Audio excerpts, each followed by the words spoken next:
नमस्कार दोस्तों।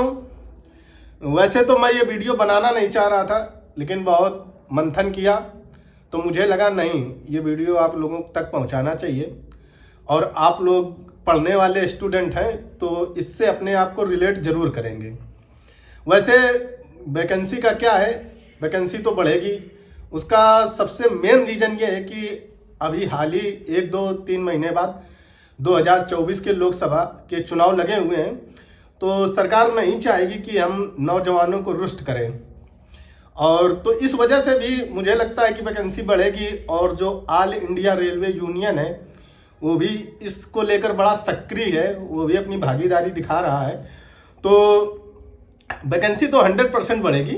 अब वो कितनी बढ़ती है, सरकार अपनी सीटें देखकर या रेलवे बोर्ड अपनी सीटें देखकर वो तय करेगा कि आखिरकार हमें बढ़ानी कितनी है। और एक अभी हमारे साथी हैं आलोक पांडे जी, उन्होंने भी हमको न्यूज कटिंग भेजी है अमर उजाला की, उसको भी मैंने आप तक शेयर कर दिया है। ऐसा नहीं है कि मैं ही आप लोगों के लिए परेशान हूँ। हमारे जितने साथी हैं वो भले ही कैमरे के सामने नहीं आ पाते हैं, लेकिन उनको जैसे ही कोई ऑथेंटिक न्यूज मिलती है वो आप तक पहुंचाने की कोशिश ज़रूर करते हैं। और बहुत से ऐसे भी हमारे साथी हैं जो आप लोगों को कमेंट के माध्यम से आपका मार्गदर्शन करते हैं। तो ऐसा नहीं है कि हम ही परेशान हैं, सभी साथी हमारे भी परेशान हैं, उनको भी लगता है नहीं वैकेंसी बढ़नी चाहिए। तो मैं एक छोटा सा इसको मोटिवेशन ही कहूँगा, लेकिन ये आपके लिए बहुत ही उपयोगी सिद्ध होगा अगर आप इसको रिलेट कर पाते हैं। बात है 12 सितंबर 1897 की। 36वीं सिख रेजिमेंट के 21 सैनिकों को यह पता चलता है कि 10 से 12 हजार अफगानी सैनिक उनसे युद्ध करने वाले हैं। तो सिख रेजिमेंट के जो कप्तान थे उनका नाम था ईसर सिंह। तो वो खबर पहुंचाते हैं ब्रिटिश सैनिकों तक या ब्रिटिश हुकूमत तक कि ऐसी ऐसी बात है और हम लोग यहाँ पे इस जो किला है उसको सारागढ़ी किला बोलते हैं। आप लोगों ने मूवी भी देखी होगी केसरी। तो सारागढ़ी किले पे हम 21 लोग हैं और हमें सूचना प्राप्त हुई है कि 10 से 12 हजार अफगानी सैनिक हम पर हमला करने वाले हैं। तो उधर से ब्रिटिश सेना तुरंत उनको मैसेज करती है कि आप लोग युद्ध ना करें और वापस आ जाएं। के अंदर जोश था, जज्बा था। उन्होंने सोचा कि जीवन भर तिल तिल मरने से और यह सुनने से कि ये लोग युद्ध से भाग गए थे, सैनिक अधिक सैनिक देखकर ये लोग रण क्षेत्र छोड़कर भाग गए थे, तो जीवन भर ये सुनने से अच्छा है कि हम युद्ध करें और फतह हासिल करें। उन्होंने ये नहीं सोचा कि हम हारेंगे। उनका मोटिवेशन देखिए आप, उनका ईसर सिंह का सिर्फ एक ही मोटो था कि हम इनसे युद्ध करेंगे और अंततः युद्ध हम जीतेंगे। तो जो बचे हुए सैनिक थे उन्होंने भी ईसर सिंह का साथ दिया और बोले नहीं, हम लोगों के अंदर जोश है, जज्बा है और ये 10 हो, 12 हो, 15 हो, 20 हो, कितने भी हो, हम इन्हें पराजित जरूर करेंगे। और आखिरी में वो लड़ते लड़ते 21 सैनिक जो थे सिख रेजिमेंट के शहीद हो गए।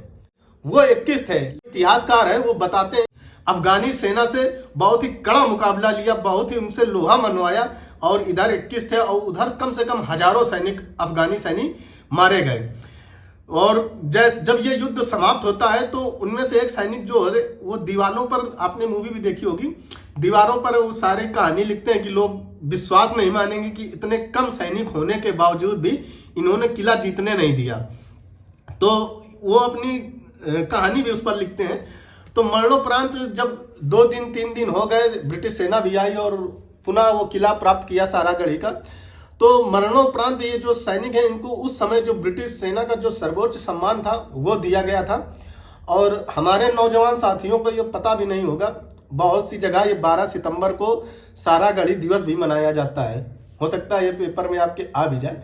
तो उनकी याद में, उनके सम्मान में 12 सितंबर को हर वर्ष सारागढ़ी दिवस भी मनाया जाता है।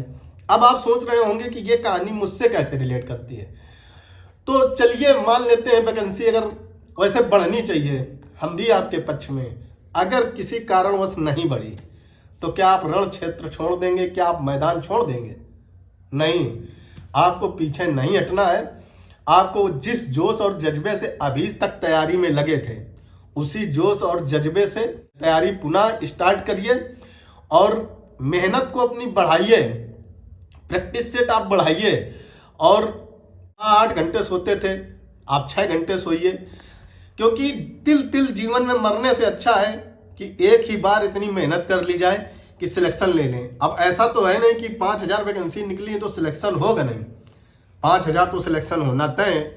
अब उस पर आप सोचिए कि मेरा होगा कि नहीं होगा। ये थोड़ा कहना कठिन होता है, करना भी थोड़ा कठिन होता है।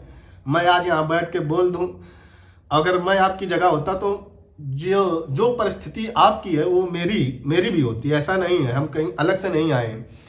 लेकिन क्या है कि हमें उस रास्ते पर चलना है। सफलता और असफलता तो बाद में निर्भर करती है। अगर आप उस रास्ते पर चलेंगे ही नहीं तो फिर पहले से ही हार मान जाएंगे और मनोबल पहले से ही डाउन हो जाएगा। तो मनोबल आप बढ़ाइए, मनोबल को ऊंचा रखिए और प्रैक्टिस स्टार्ट करिए। होना या ना होना बाद में तय करेगा। कम से कम आप प्री के लिए अभी लड़िए। प्री निकल जाएगा तो आपके अंदर फिर जोश और जज्बा आएगा, आप फिर CBT 2 की तैयारी करेंगे। जैसे ही प्री निकलेगा आप यकीन मानिए आपको किसी मोटिवेशन की जरूरत नहीं पड़ेगी, आप खुद भी खुद तैयारी करने लगेंगे। और दूसरा एक आपसे बात कहनी थी, अभी आप लोग फॉर्म जल्दबाजी में ना भरें, अभी कुछ समय दें, हो सकता है वैकेंसी बढ़े। अभी आप 22 जनवरी रामलला का ये निपटने दीजिए, 26 जनवरी अपना गणतंत्र दिवस निपटने दीजिए। उसके बाद कोई ना कोई निर्णय जरूर आएगा जो आपके पक्ष में होगा, आपके हित में होगा। तो तब तक आप लोग संयम बरतिए। ऐसा नहीं है साइड क्रैश हो जाएगी, कहीं कुछ नहीं होगा। साइड क्रैश भी होती है तो बढ़ते हैं, वो लोग भी देखते हैं कि मेरे तक फार्म कितना आया है। तो थोड़ा संयम बरतिए। और आप लोग कहानी अच्छी लगी हो तो उन दोस्तों तक जरूर पहुंचाएं जिसे इसकी आवश्यकता है। और ALP से रिलेटेड कोई भी क्वेरी हो तो आप इंस्टाग्राम पे हमें फॉलो करें और मैसेज करें, हम आपका जवाब जरूर देंगे। और रही बात, कुछ लोग बच्चे पूछ रहे थे टेक्नीशियन का क्या होगा, तो यार दोस्त टेक्नीशियन तो अभी भी जितनी भी आई है LP के साथ ही आती रही है।